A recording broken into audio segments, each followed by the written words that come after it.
Hundreds of reports cross school leaders' desks every year. Some are read, some scanned, some simply filed away and forgotten about. Occasionally though, one stands out. It makes you sit up and take notice. And this is just one of those reports. The conclusions are too important to ignore. This is the starting point for transforming how teaching assistants work in your school, for transforming how they work in any school. Sir Kevin Collins has been the Chief Executive of the Education Endowment Foundation since 2011. I asked him why this report, produced by the Foundation, deserves particular attention. Well, schools, as you say, receive so much information all the time from all sorts of people. But the one thing about the information they get from us is that this is stuff that's been learned in schools in this country. It's not been made up on the hoof, it's not some theory, it's actually what we have learned in English schools with people at work with our children. So that should make everybody want to listen, because these are schools like yours. And more than that, the way we've conducted the research means that you can trust it because it's reliable, it's secure, it's the kind of research that has rigour, and that's a fundamental part of our way of working. And do you think that the wider issue around TAs and making changes in school, is that also about a budgetary and resource issue from a school leader's perspective? Well, as a nation, we employ something like 400,000 teaching assistants in our school system, which is a huge endeavour, a huge investment.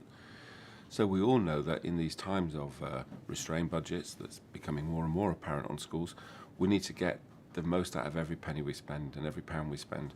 So making sure that you're deploying your teaching assistants well, you're supporting them to produce the results that they want to produce and that children deserve, is hugely important for value for money.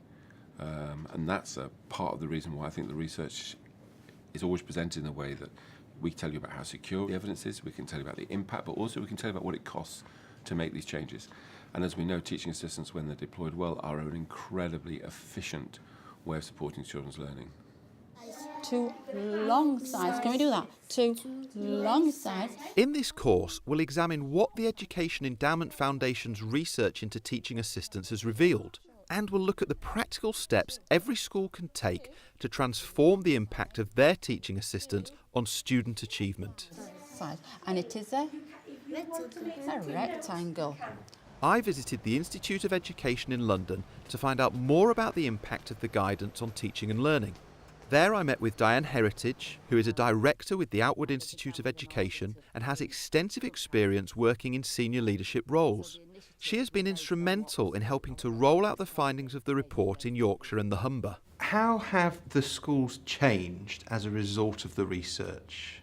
The plans that they adopted were based on the head teacher initially having a very strong vision, compelling vision for how things needed to be, and then working alongside other colleagues, usually a development team that was made up of a senior leader, SENCO, HLTA, teaching assistant, who were very skilled at articulating what practice would look like if it was the best it could be for the children they were serving. And a plan then developed to make those things happen. So some changes were made around how teaching assistants were deployed. So that might be a shift from working alongside particular groups of children to a more fluid approach, where the children were having equal time from teacher and teaching assistant. It might have been to do with preparedness. So in most schools, they found that they needed to build in quality time for the teacher and teaching assistant to plan together, evaluate together, and give one another feedback, and that was built in. Most of the schools also worked on skill development, and that may be to do with the whole workforce, the teachers and the teaching assistants together, or that might have been specific skill development, for example, around questioning. But putting time and emphasis onto professional learning of the adults in the school was a key part of enabling the changes to happen. Making best use of teaching assistants means empowering them to do the best job possible. It means using research findings to shape changes in deployment that work with your school setting. It means remodelling the role of teaching assistants in your school for the benefit of all. Making best use of teaching assistants is a leadership issue, one that's at the top of the agenda for any school who wants to raise achievement and maximise the use of scarce resources. By the end of this course, you'll have everything you need to make change a reality and to take people with you as you go.